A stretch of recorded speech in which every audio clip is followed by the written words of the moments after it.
Il est actuellement 1h25 du matin, donc voilà, j'y vais doucement sur les décibels. Aujourd'hui, on se retrouve pour un nouveau look d'Halloween. Ce look est une totale impro. Comme la plupart du temps, ce look est une improvisation. Je savais juste que je voulais faire un démon parce que je voulais utiliser des petites prothèses et je voulais qu'il soit rose pour essayer cette perruque. Ah oui, bien sûr, si tu aimes mon travail, n'hésite pas à me laisser un petit commentaire d'encouragement, un pouce bleu et bien sûr à t'abonner si ce n'est pas encore fait. J'espère que ce maquillage Precious Diamond te plaît. Je te laisse tout de suite avec le tuto. Precious Diamond, j'aime bien le jeu de mots.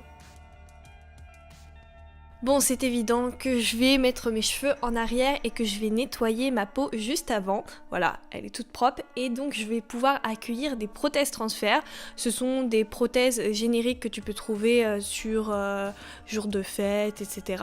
Et en fait, elles se comportent un peu comme des tatouages, c'est-à-dire que tu les as en relief, ensuite tu la colles sur un papier transfert et ensuite tu la positionnes sur ta peau. Mais ça, c'est simple, c'est écrit sur le packaging, c'est clair et net.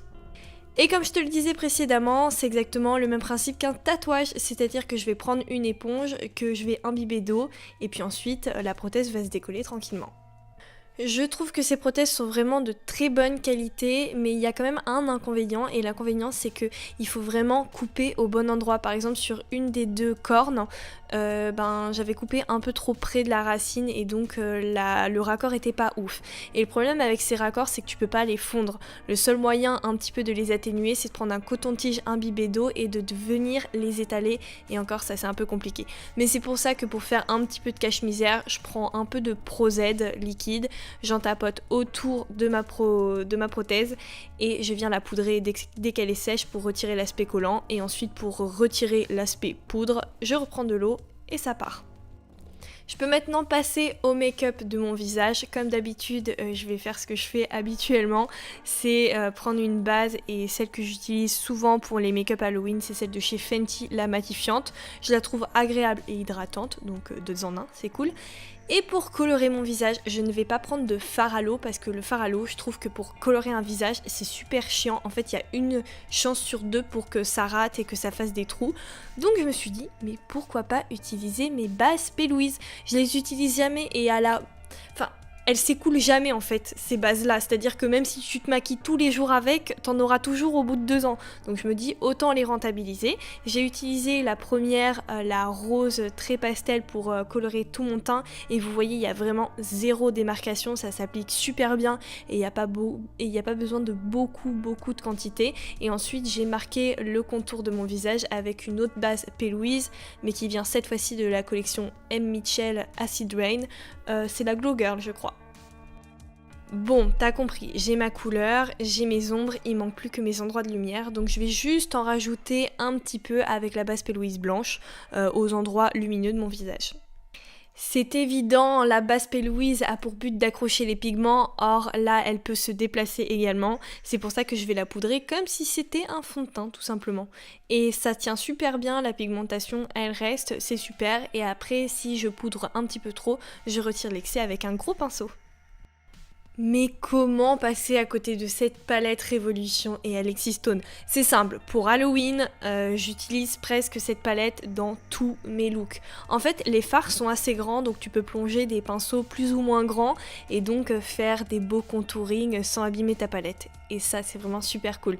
Surtout qu'elle a vraiment des dégradés très intéressants. Bon, parfois ils sont très subtils, mais ils restent quand même très intéressants.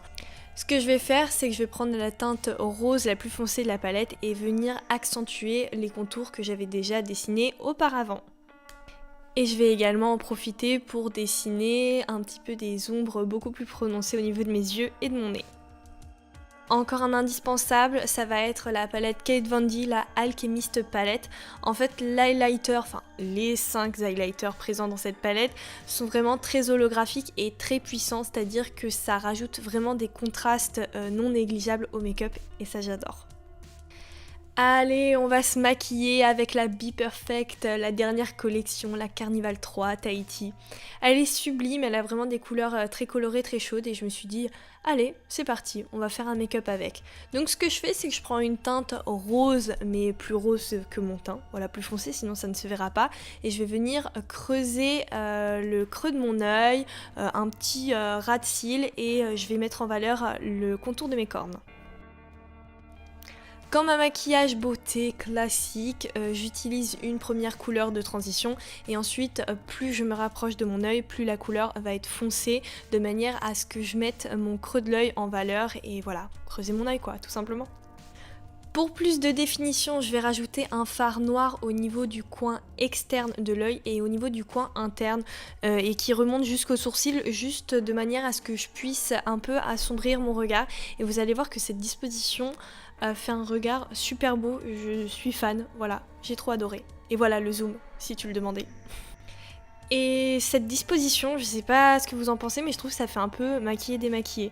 Bref, je vais prendre un fard irisé de la palette et je vais le mettre aux endroits de lumière de mon œil, donc sur ma paupière mobile, tout en évitant les zones noires et au niveau de mon arcade sourcilière. Franchement, ce fard, il est paillette, il est vraiment sublime, j'adore. Moi, dans le make-up, j'ai une passion. Mais vraiment une grande passion, c'est les textures, les motifs très organiques et tout, donc très naturels. Ce que je vais faire, c'est que je vais me créer des petites taches comme si c'était des taches de naissance, des taches de guerre, je sais pas comment dire, en fait mon inspiration ça a été le film Maléfique, donc là j'ai vraiment un trou de mémoire, je sais plus du tout ce que c'est, Maléfique, ouais c'est une fée en fait, ouais c'est bon c'est une fée. Bon partons du principe que c'est une fée, je suis désolée si tu écoutes cet audio et que c'est un peu un mess, mais bon c'est spontané. Et en fait, à un moment, il y a des fées maléfiques qui sont un peu des guerrières et elles ont des taches comme ça. Et j'ai trouvé ça sublime, donc j'ai essayé de les reproduire au mieux. J'ai juste pris un rose pâle, comme ça fait un petit peu plus réaliste. Le fait de créer une texture, c'est aussi super cool parce que ça permet d'atténuer, voire de retirer tous les raccords au niveau des prothèses.